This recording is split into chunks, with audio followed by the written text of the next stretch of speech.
ಶಿವಯೋಗಿಗಳು ಈ ನಾಡಿನಲ್ಲಿ ಅನೇಕರು ಆಗೋಗ್ಯಾರ. ಮಡುಗಂದ ಬಾಲಲೀಲ ಸ್ವಾಮಿಗಳು ಅಂತ ಒಬ್ಬರಿದ್ರು. ಆ ಮೈಸೂರಿನಲ್ಲಿ ನಲ್ವಡಿ ಕೃಷ್ಣರಾಜರು ಕೂಡ ಅವರನ್ನು ಕರೆಯಾಗಿ ಕಳಿಸಿದ್ರು.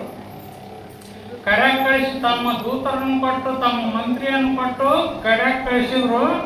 ಕಳಿಸಿದಾಗ ಅವರ ಮುಳುಗುಂದದ ಮಹಾಂತ ಸ್ವಾಮಿಗಳು ಆ ಆಳನ್ನು ಅಲ್ಲೇ ಕುಂಡಿಸ್ಕೊಂಡು ಮಂತ್ರಿಯನ್ನು ಕುಂಡಿಸ್ಕೊಂಡು 4 ದಿನ ಆದರೂ ಕೂಡ ಅವರು ಆ ಕೃಷ್ಣರಾಜನ ಕರೆಗೆ ಹೋಗಲಿಲ್ಲ. ಮುಂದೆ 4 ದಿನ ಆದ ನಂತರ ಬಹಳ ಒತ್ತಾಯಪೂರ್ವಕ ಮಾಡಿದಾಗ ಅಲ್ಲಿ ಮೈಸೂರಿಗೆ ಹೋದರು. ಆ ನಲ್ವಡಿ ಕೃಷ್ಣರಾಜರ ಒಂದು ಜಾತಕದಲ್ಲಿ ಸಿಡಿಲು ಬಡಿದು ಇವರಿಗೆ ಮರಣ ಅಂತ ಒಂದು ಜ್ಯೋತಿಷ್ಯರು ಹೇಳಿದ್ರು. ಅದಕ್ಕೆ ಮಹಾತ್ಮರನ್ನು ಕರೆದು ಅವರನ್ನು ಪೂಜೆ ಮಾಡಿ ಅವರಿಂದ ಒಂದು ಪಾಪವನ್ನು ಪರಿಹಾರ ಮಾಡ್ಕೋಬೇಕು, ನನ್ನ ಜಾತಕವನ್ನು ಶುದ್ಧ ಮಾಡ್ಕೋಬೇಕಂತ ಕರೆಸಿದ್ರು. ಆವಾಗ ಅವರು ಮಹಂತ ಲಿಂಗರು ಅಲ್ಲಿ ಹೋದ್ರು. ನಾಲ್ವಡಿ ಕೃಷ್ಣರು ಇಬ್ರು ಕೂಡಿ ಮಾತಾಡ್ಕೋತ ಅರಮನೆಯಲ್ಲಿದ್ರು. ಹೋದಾಗ ಆ ಅರಮನೆ ಹಿಂಭಾಗಕ್ಕೆ ಹೋಗೋಣ ನಡೆಯುತ್ತೆ ಕಳಿಸಿದ್ರು ಸ್ವಾಮಿಗಳು. ಹೋಗಿ ನನ್ನ ಹತ್ರ ಬಾ, ಇಲ್ಲಿ ಬಾ ಅಂತೇಳಿ ಕೃಷ್ಣರಾಜನ ಕೂಡಿಸ್ಕೊಂಡ್ರು. ಇಲ್ಲಾಕ ಹತ್ರ ನಾ ದೂರ ಕೊಡ್ತೀನಿ ಅಂದ್ರು. ಇಲ್ಲಿ ಬಾ ಅಂತೇಳಿ ಅವನ ಹೆಗಲ ಮೇಲೆ ಕೈ ಹಾಕಿ ಕುಳಿತುಕೊಂಡ್ರು. ಕುಳಿತುಕೊಂಡಾಗ ಅವ್ರ ಜಾತಕದಲ್ಲಿ ಏನಿತ್ತು ಸಿಡಿಲು ಬಂದು, ಆ ಸಿಡಿಲು ಒಂದು ಬರದಿಂದ ಬಂದು ಆ ಮಹಾಂತ ಸ್ವಾಮಿಗಳ ಪಾದದಲ್ಲಿ ಅಡಗಿಬಿಡ್ತು. ಆವಾಗ ಆ ರಾಜನಿಗೆ ನಲ್ವಡಿ ಕೃಷ್ಣ ರಾಜನಿಗೆ ತಿಳಿತು, ಯಾಕವರು ನನ್ನನ್ನು ಹೆಗಲ ಮೇಲೆ ಕೈ ಹಾಕೊಂಡು ಪಕ್ಕದಲ್ಲಿ ಕುಂಡ್ರಿಸ್ಯಾರ, ನನ್ನ ದೋಷವನ್ನು ಪರಿಹಾರ ಮಾಡ್ಯಾರ, ನನ್ನ ಪ್ರಾಣವನ್ನು ಉಳಿಸ್ಯಾರಲ್ಲ.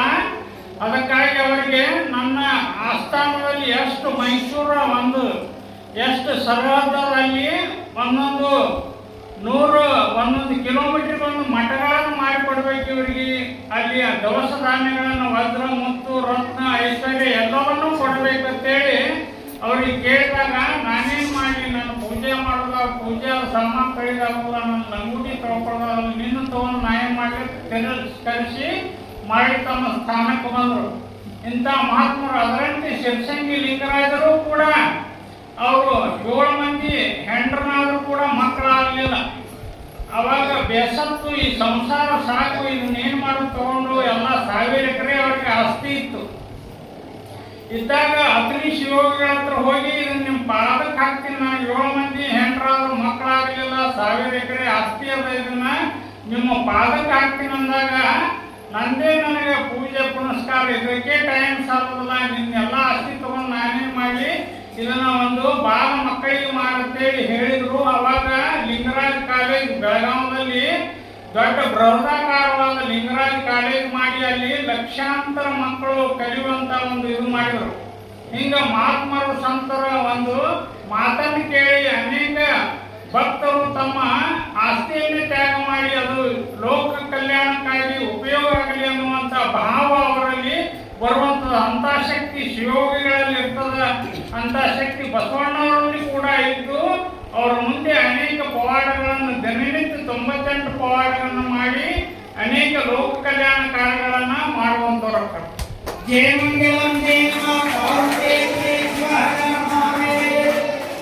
ಇಲ್ಲಿವರೆಗೆ ಪೂಜ್ಯರು ನಿಮ್ಮನ್ನು ಉದ್ದೇಶಿಸಿ ನಮ್ಮ ಅಮೃತವಾಣಿಯಿಂದ ಆಚರಿಸಲಿಕ್ಕಾಗಿ ಅವರ ಪಾದದಲ್ಲಿ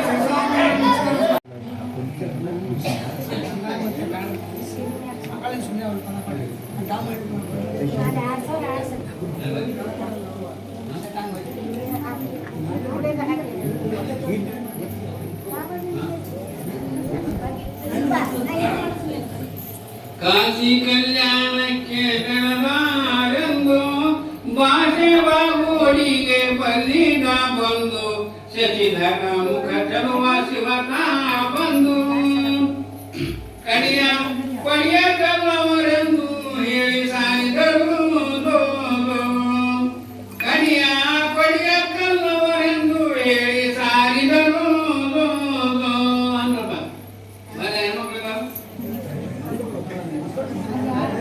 ಕೈಲಾಸದಿಂದ ಪಡೆದು ಬಂಗಾರ ಕರೆಯವಾಗಿರದು ಒಡೆದು ಮೂಡ್ಯಾರ ಮುಟ್ಟಿದ ಪಲ್ಲಕ್ಕಿಯೊಮ್ಮೆ ಮೆರೆದಾನ ನಮ್ಮ ಒಡೆಯ ಬಸವೇಶ್ವರ ಬಂದು ನೆನೆದಾನ.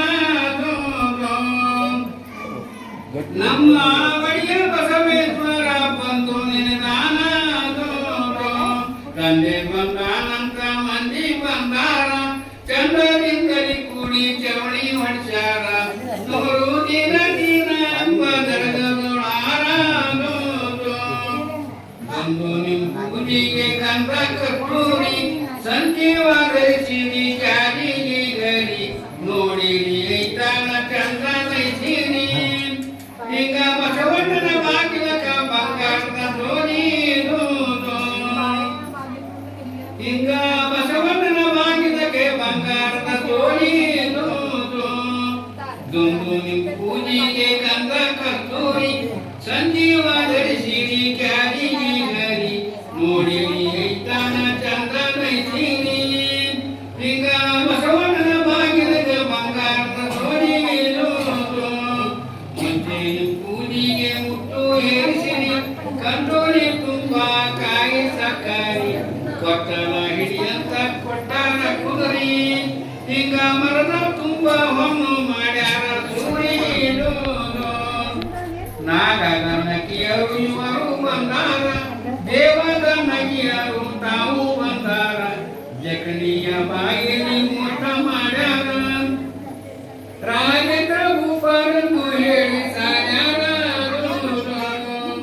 ಬಣ್ಣದ ದಾರಿಯಲ್ಲಿ ಬೈದಗೊಂಡಾರ ಅಣ್ಣ ತಮ್ಮದೇರು ಪೂಜೆಗೊಂಡಾರ ಚದುರ ಚಕ್ರ ಗಟ್ಟಿ ಪೂಜೆಗೊಂಡಾರ ಈಗ ರಾಜೇಂದ್ರ ಭೂಪಾಲನ್ನು ಹೇಳಿ ಸಾರ್ಯಾರ ರಾಜೇಂದ್ರ ಭೂಪಾಲನ್ನು ಹೇಳಿ ಸಾರ್ಯಾರ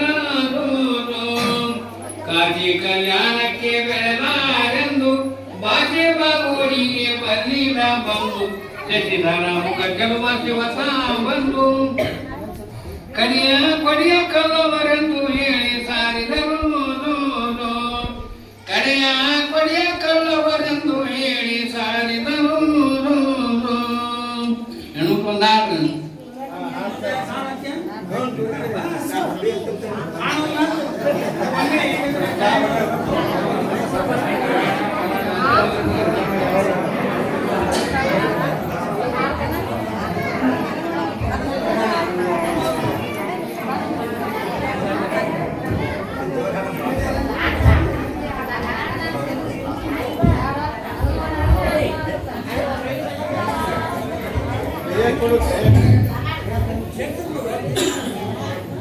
ಜೋ ಜೋ ಸಮ ಬಸವರಾಜನಿಗೆ ಸಂಗಮನಾಥನ ಒಲುಮೆಯ ಸುತಗೆ ಅಂಗಡಿಯರ ಕೂಡಿ ಮಂಗಳಾಂಗಣಿಗೆ ಹರಣ ತುಂಗ ಸುಗುಣ ಶ್ರೇತ ಭಕ್ತರಾಜನಿ ತುಂಗ ಸುಗುಣ ಶ್ರೇತ ಭಕ್ತರಾಜನಿಗೆ ಜೋ ಜೋ ಒಂದಿನ ಕೈಲಾಸದೋಳು ಶಿವತಾನು ಚಂದದಿ ಕುಳತೀರೆ ಬಂದ ನಾರದನು ಒಂದಿನ ಮುಖ ಮಾಡಿ ನಿಂತುಕೊಂಡಿದನು ಇದನ್ನು ಚಂದಾಗಿ ನಾರದ ಕೇಳಿದನಂದು ಜೋ ಜೋ ಶಿವನು ಚೆನ್ನಾಗಿ ನಾರದ ಕೇಳಿದನಂದು ಜೋ ಜೋ ಏನಯ್ಯ ನಾರದ ಯಾವ ಸುದ್ದಿಯದು ಮೌನಾದಿ ತಕ್ಕೆ ನಿಂದೆಯ ಎಂದು ಚೆನ್ನ ಬರುತ್ತಿ ಚರಣಗಳಿಗೆ ಎಂದು ತನ್ನಾಯ ಕೈ ಜೋಡಿಸಿ ಹೇಳಿದನಂದು ಜೋ ಜೋ ಎಂದು ತನ್ನಾಯ ಕೈ ಜೋಡಿಸಿ ಹೇಳಿದನಂದು ಜೋ ಜೋ ನಾರದ ಹೇಳಿದ ಕರ ಜೋಡಿಸಿಕೊಂಡು ದರೆಯೋಳು ಅಜ್ಞಾನ ಕುರಿಗಳ ದಂಡು ಹರಿಯೇ ವಿಶ್ವಭಕ್ತಿ ನಿರ್ವರೆಂದು ಪರಮಾವೀರ ಶೈವ ಧರ್ಮ ಕೇಳಲಾಗಿರುವುದು ಜೋ ಜೋ ಪರಮಾವೀರ ಶೈವ ಧರ್ಮ ಕೇಳಲಾಗುವುದು ಜೋ ಜೋ ಶಿವಶರಣರ ಕಂಡು ನಿಂದೆಯಾಡುವರು ಶಿವನಾಮವೆಂದರೆ ಕಿವಿಯ ಮುಚ್ಚುವರು ಶಿವ ಶಿವ ಎನ್ನಲು ಜಿಹೆ ಕೊಯ್ಯುವರು ಭವದೀಪವಿಗಳ ಕ್ರಮ ಬೋಧೆ ಮಾಡುವರು ಜೋ ಜೋ ಭವದೀಪವಿಗಳ ಕ್ರಮ ಬೋಧೆ ಮಾಡುವರು ಜೋ ಜೋ ಎನ್ನಲು ಶಿವ ತಾನು ನೋಡಿ ನಂದಿಯನು ಸಣ್ಣಾಗಿ ಹೋಗಿನಿ ಶಿವಧರ್ಮವನ್ನು ನುಣ್ಣಾಗೆ ಉಜ್ವಲ ಸ್ಥಿತಿಗೆ ಜನರನ್ನು ನನ್ನ ಕಣ್ಣಾಣಿ ಉತ್ತರಿಸಿ ಬರಯ್ಯ ಇನ್ನು ಜೋ ಜೋ ನನ್ನ ಕಣ್ಮಾಣಿ ಉದ್ಧರಿಸಿ ಬಾರಯ್ಯ ಇನ್ನು ಜೋ ಜೋ ದರೆಯೋಳು ಜನಿಸುವ ಇಚ್ಛೆ ನನಗಿಲ್ಲ ನರಕಿಂಕರೋಳು ನಾನು ಕಡೆಯಾರೆಗೆ ಸಾರ ಸಂಸಾರದಲ್ಲಿ ಸುಖ ಸಿಗುವುದಿಲ್ಲ ಎಂದು ತನ್ನಾಯ ಕೈ ಜೋಡಿಸಿ ಹೇಳಿದ ನಾಗ ಜೋ ಜೋ ಎಂದು ತನ್ನಾಯ ಕೈ ಜೋಡಿಸಿ ಹೇಳಿದ ನಂದು ಜೋ ಜೋ ಸಂಗಮನಾಥ ಸಂಗಮನಾಥ ಕುರ್ರ ಸಂಗಮನಾಥ ಸಂಗಮನಾಥ ಕುರ್ರ ವಿಷ್ಣು ಪರಮಾತ್ಮ ಕುರ್ರ ವಿಷ್ಣು ಪರಮಾತ್ಮ ಕುರ್ರ ಬ್ರಹ್ಮದೇವ ಬ್ರಹ್ಮದೇವ ಕುರ್ರ ಬ್ರಹ್ಮದೇವ ಕುರ್ರ ಹೆಚ್ಚುಗಡೆ ಬಂದ್ರೆ ಬಸವಣ್ಣ ಕುರ್ರ ಅಂತ. ಬಸವಣ್ಣ ಕುರ್ರ